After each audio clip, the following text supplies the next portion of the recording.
Tonight on EKB Evening News at 6, Pikeville is getting ready for company on this Hillbilly Eve. Good evening, I'm Cindy Mae Johnson. And I'm Gary Sloan. Hillbilly Days is upon us once again, and even though the festivities don't get into full swing until tomorrow, downtown Pikeville at this hour is fully involved in preparations. We have our own Hillbilly headquarters downtown. We will be doing live TV and radio throughout the festival. Our EKB TV reporter Shannon Deskins is down there now as all this preparation is going on. So Shannon. I am Cindy and Gary, and I'm telling you, the EKB headquarters is coming up, but not just the EKB headquarters, the vendors are coming in. About 15 minutes ago, we got word from the chamber that the vendors themselves are starting to head into town. So things are getting ready to get exciting. It is really amazing how quickly the festival can come together. It's such a short time every single year. So how are things looking down there right now? I mean, things are looking great. I've spoken to some officials, and they're saying they're amazed at how easy things have gone so far. So let's hope that's a cue or how it's going to go on from this point. Hopefully it's going to be a great festival. And earlier today, I was actually fortunate enough to be able to spend some time downtown and see some of the early vendors that were loading in the parking garage. The Wednesday before Hillbilly Days begins each year, vendors from across the country begin the process of loading in and setting up their booths. This year, officials with the Southeast Kentucky Chamber of Commerce say more than 300 vendors will be ready to greet customers Thursday morning. Earlier today, we caught up with Hillbilly Shriner Jimmy Kinney at the U-Pike Gym while he was preparing to greet other Shriners from across the country, and he gave us a behind-the-scenes look inside the Shriners Hillbilly headquarters. What you're seeing now is our outhouse. This is where we initiate the flatland Shriners into the Hillbilly degrees. So this weekend, this is going to be a big part of what we do, and really, to be honest with you, not a lot of people see what you're looking at right now. This is the original outhouse where all the stuff goes on. By initiating our Shriners into the Hillbilly degree, now we're doing something for a reason, a cause. This money will go to the Shriners Hospital in Lexington, and we have over 1,100 just active patients here in this area. So we have a good cause to do this, and we need to make money and have a good time. This is the whole secret, this project. Raising money for the Shriners Hospital for Children in Lexington is the whole reason Hillbilly Days was started 39 years ago. And to date, nearly $2 million has been donated. But for Jimmy Kinney, Hillbilly Days has an extra meaning because his father, Shady Grady Kinney, along with Howard Dirty Ears Stratton, were the founders. Those two guys came up with an idea that probably didn't sound too good back in 1977. Now it looks great, and just, you know, what's taking place and all the people coming from all the different areas into here, and you know, they come into Pikeville and they get to meet all the people here, and you know, we have the finest place in the world. You know, Pikeville is one of the finest places in the world, and Jimmy Kinney just said so when I talked to him earlier. And I've got with me Paul Maynard, Public Safety Director for the city of Pikeville.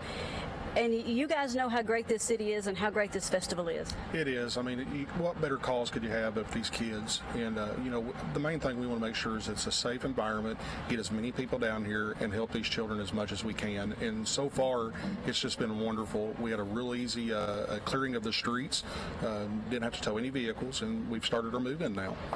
Well, hopefully that's a good sign, like I said earlier, of things to come. Now, one thing we do want to address is the rock fall on the bypass that has had that roads closed for over a month is still closed. So that's, you guys are having to work some magic to see how things are going to change as far as traffic. Yeah, the traffic patterns obviously we're going to have to change. That's a main artery over there, and it's kind of cut off right now. Obviously, it's for safety reasons. Everybody that's been here saw the large rock fall. So we've had to change things up a little bit. On the bypass side over here where you're coming in from the hospital, things are not going to change that much. The only thing is you're not going to be able to continue up the bypass. You're going to have to go up Cloy. Now, the parking lot at the BCTCS school will still be available for paid parking, but again, that's limited, so you'll have to monitor it and listen and kind of know if there's parking there to get there. Otherwise, you're going to have to turn up Cloy. Now, on the other end of Don Combs Bridge, we did have a pattern change there. That change is you're going to have to turn on to Don Combs Bridge. You're going to have to go all the way down Scott Avenue to 4th Street. Once you get to 4th Street, you'll turn left on the 4th, and then you'll be right turn only on the Hamley. The reason we're doing the right turn only on the Hamley is to keep that from looping around and causing a lot of congestion. Once you do that, you can either utilize the cut through or you can utilize Kentucky Avenue to access the other side of town. And one other point I want to make is the parking garage will be available, correct? Oh, yeah, absolutely. That's one of the most underutilized parking places we have, so to speak. We have city employees, dedicated city employees. They run those floors. They're making sure that the spaces are there. As soon as we know how many spaces we have available, we automatically radio out, and we put a sign up at Elm Street saying, yes, there is parking available. Now, if it does become full, obviously we'll have to close it down, and you'll have to access Elm Street to go back across Kentucky Avenue. But we encourage people highly to use that parking garage. Put some dead center of the festival. Right. Okay, you're talking about Hillbilly Days. I want to get you out of your comfort zone and not talking about police matters and things like that. And I want to ask you a hillbilly question. Uh-oh. What is your favorite hillbilly food? Because we all know next to the Shriners, the next thing we come to Hillbilly Days for is for the food. Been doing it for 19 years now with the police department. Every year, have to have the funnel cake. You got to have a funnel cake. Got to have a funnel cake. Absolutely. All right, Cindy and Gary, you heard what Paul Maynard said. He has to have his funnel cakes, and everybody has their favorite food at Hillbilly Days. I like the elephant ears. I don't know what you guys like, but I'm going to give you a chance to tell me. Oh, for me, it's kettle corn. Oh, well, for me, it's a fried apple pie. It's always something. Thanks so much, Shannon. Thank you, guys. Well, with more than 100,000 people expected in Pikeville this weekend, there's no doubt the streets will be crowded. Officers with the Pikeville Police Department will be stationed at different locations downtown as a safety precaution. But police say that one of the most common calls they get during Hillbilly Days is about reuniting lost children with their parents. While no parent wants to ever think about their child going missing, officers say there is one simple thing that you can do to lead to a speedier recovery. The majority of our calls, the ones we'll have to deal with the most, will be lost children. It happens every year, and we got a bunch of new solutions to those that we've came up with over the years. And one of them we'll talk to you about is everybody has a smartphone now, or some kind of capability of taking a picture. Take that picture with your child and have it on your phone for us or anybody else to see. That way you got the clothing description right on there. We can see the child's face. We can see whether they got a necklace on. We can see all kinds of things from that picture that we wouldn't know before. Most of us have smartphones. If they can send that to us, we'll send it to 20 others. And they'll look at that picture and they'll know exactly what they're looking for. Of course, Edmunds adds having a picture readily available can save precious time when looking for a lost child. Coming up, residents were given a chance last night to give their opinion on the extension of the Mountain Parkway between Prestonsburg and Salyersville. And heavy rains are continuing to create hassles along area roads. We'll be back in 2 minutes.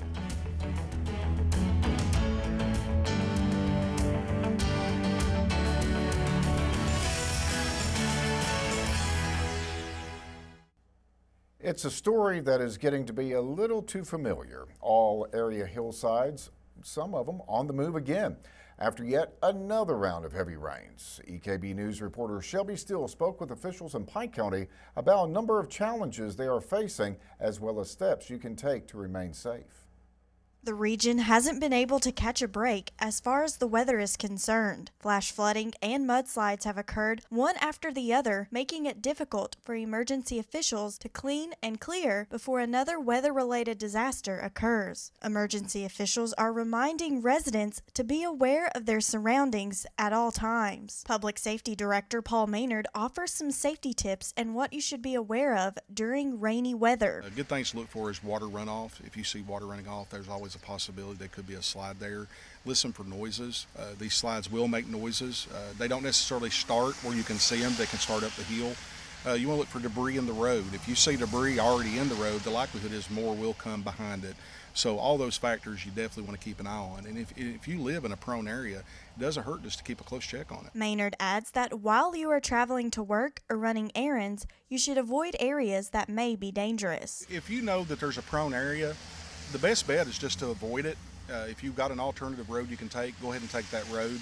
Hopefully we'll get a break with this weather. It just seems like we keep getting pounded and pounded with this rain, so hopefully we'll get a break from it and these start subsiding. Kentucky Highway Department District 12 says recently Route 321 in Floyd County has been closed indefinitely due to weather damages. Also, the bypass road in Pikeville still remains closed due to the rockfall on March 10th. Today, another rock slide occurred on Ferguson Creek in Pikeville. We got a call of a possible rock slide over on the bypass just west of Ferguson Creek or Ferguson Lane. Upon arrival, we did find a couple of very large rocks in the road. No injuries were reported. Apparently, the slide came out when there was no traffic coming by.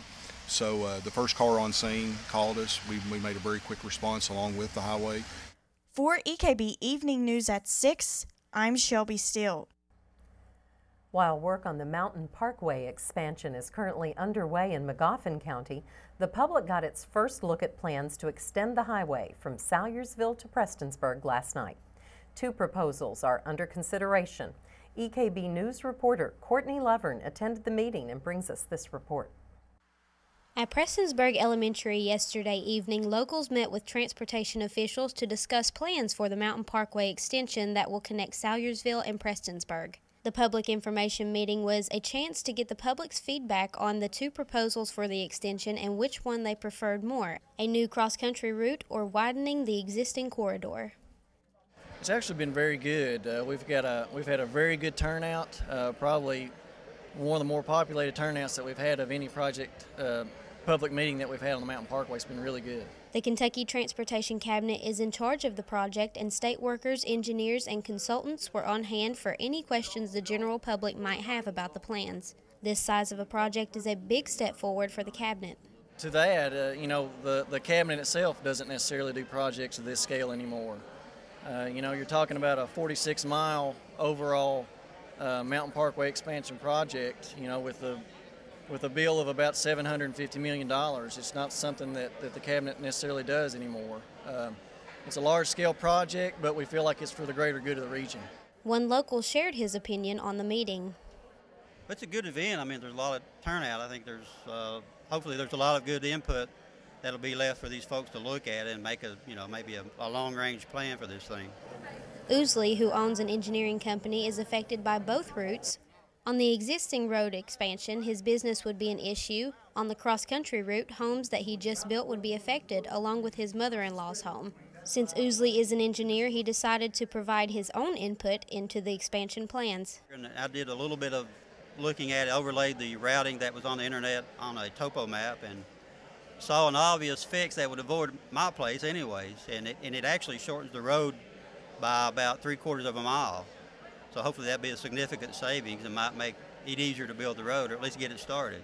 This meeting was meant to keep the public involved with the plans, and no definite decision was made. Feedback's been very positive. A lot of the feedback has been, for the most part, in favor of the cross-country route.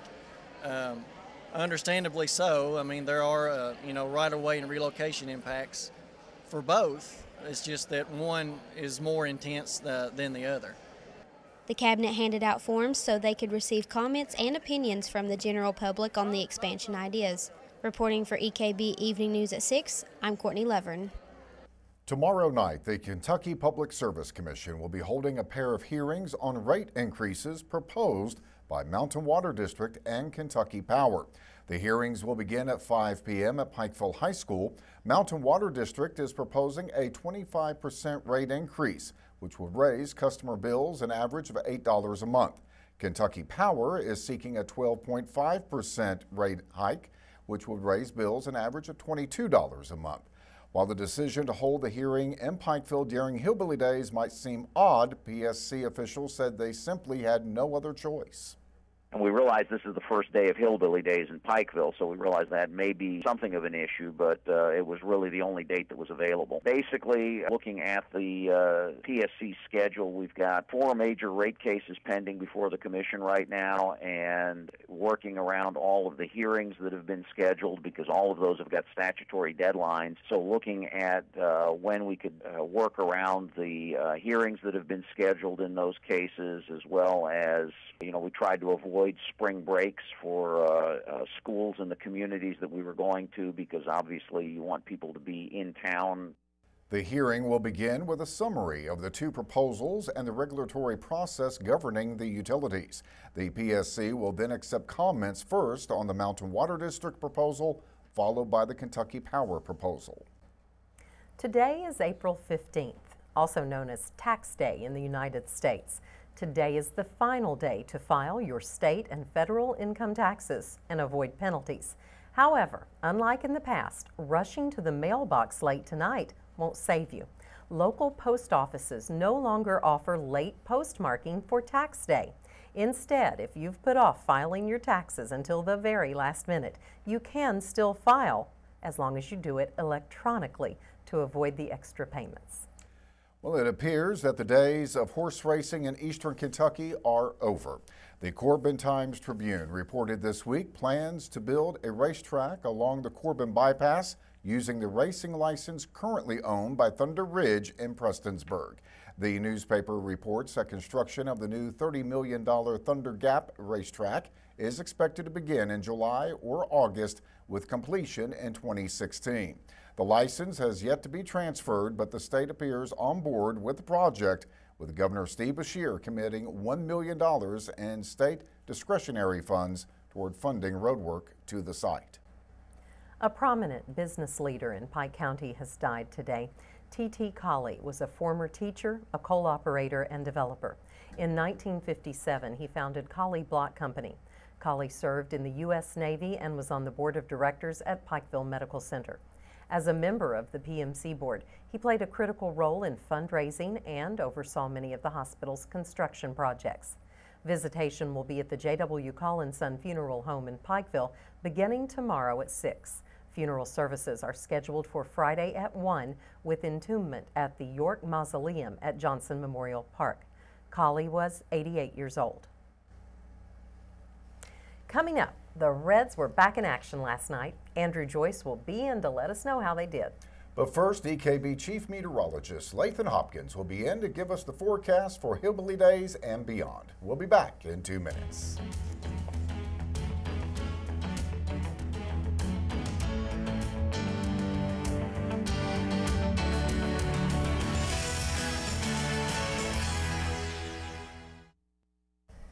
Now, I got a complaint, guys. We just talked to Shannon live downtown, and it was drizzling on her.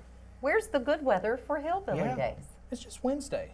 Official kickoff's not till tomorrow. Oh, so we got to get this all out of our system. Got to get the rain out of here before tomorrow. Will that actually happen? That's the question. Doppler radar still showing just that. Rain showers, rain showers, rain showers. It's just a repeat pattern all across the region. Scattered rain showers from Pikeville, downtown Pikeville, as Cindy mentioned, all the way up into Floyd County, Martin County. Now, this is a very light rain, so we're not going to have any kind of flooding issues like we had yesterday, but this is, again, falling on very saturated ground, and we will have to watch for the possibility of more flooding, and I'll show you why here in just a little bit. Let's talk about the satellite and radar composite. You'll see the showers plaguing eastern Kentucky, southwest Virginia, western West Virginia throughout the day. Notice we're starting to see a gap in the rain from southern parts of Kentucky, northern and eastern parts of Tennessee. So the showers will eventually give way to just cloudy skies and fog overnight tonight. But again, tomorrow, the showers will be back in the forecast. I'll show you that here in a minute. 63 degrees in Pikeville, 55 in Dorton, 60 rain-cooled in Prestonsburg, 59 in Paintsville and Inez, 60 in Williamson, and 58. The current temperature over in Grundy. Now the official high went down at 60 degrees. Overnight low near 50. Picked up another 0.08 of an inch of rain during the day today. And of course that just keeps adding up for the totals for April. We are now, this is the second wettest April on record at the National Weather Service office in Jackson. We're nearly 7 inches of rain above average for the month and approaching 8 inches of rain. That's a surplus for the year. It's hard to believe. The record, I want you to notice this, last year it was 30 degrees. And actually at the National Weather Service office in Jackson on this very day last year, we had 1 inch of snow on the ground. See, it could be worse. Now that satellite and radar composite showing just that break in the clouds from parts of Tennessee, Mississippi, Alabama, Georgia. What's going to happen though during the overnight hours tonight, expecting more the way of showers and thunderstorms to develop and eventually move closer and closer to eastern Kentucky during the day tomorrow, unfortunately.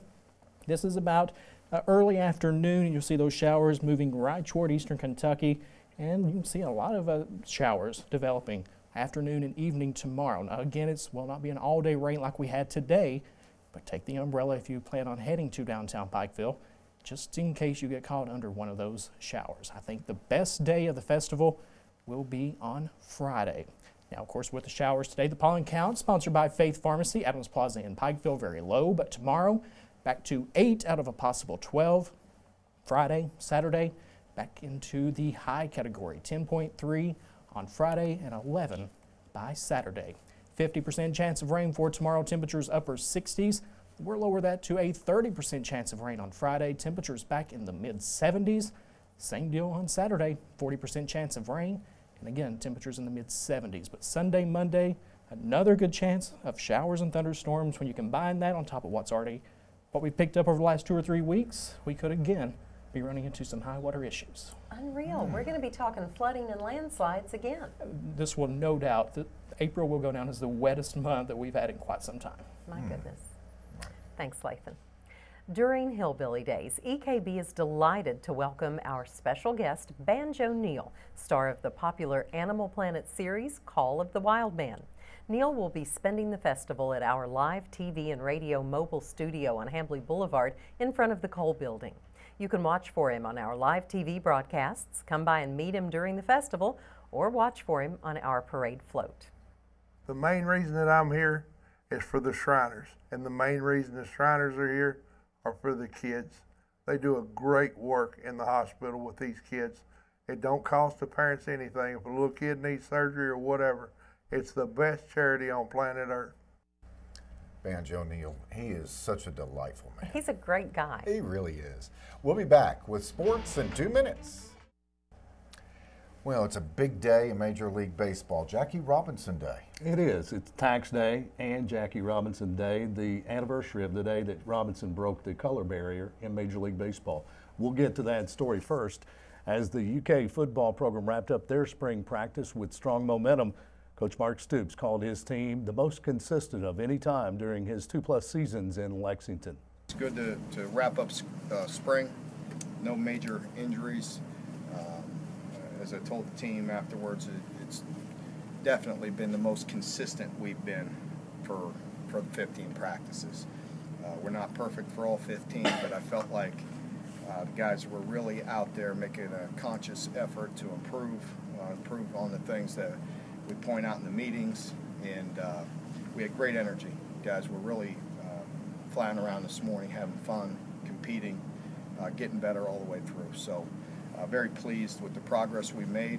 I feel like we have more depth. We have some good young talent that we need to continue to work with. So overall, very productive, very good spring. And, we need to keep that momentum, keep that consistency going here with the last 2.5, 3 weeks of school, and have a great summer. Physically and mentally getting tougher, getting stronger, getting bigger. And if we do that, then we'll be excited heading into the fall. Spring practice wraps up. No spring game for UK this year. And in Major League Baseball action, a National League Central rivalry matchup between the Reds and Cubs. The Reds held off the Cubs last night 3-2 at Wrigley Field to end their 3-game losing streak. Anthony DeSclafani, 2 runs in his Reds debut. They were as good as anybody in Major League Baseball, maybe the best in baseball when they had Broxton and Chapman. Yeah. One hopper, they get one, they're going to get 2 easily with a catcher running. 0-2 the count on the pitcher Arrieta, and yes, he bats in the 8th spot, and he's still alive, barely fouling. Oh, no, he did not. That was a swing and a miss and just popped out of Pena's glove. How about that? Loses a glove and still throws out Starlin Castro. Well, he had great presence of mind about him to find that baseball, did he not? 2-2 on Alcantara. Vaughn swinging.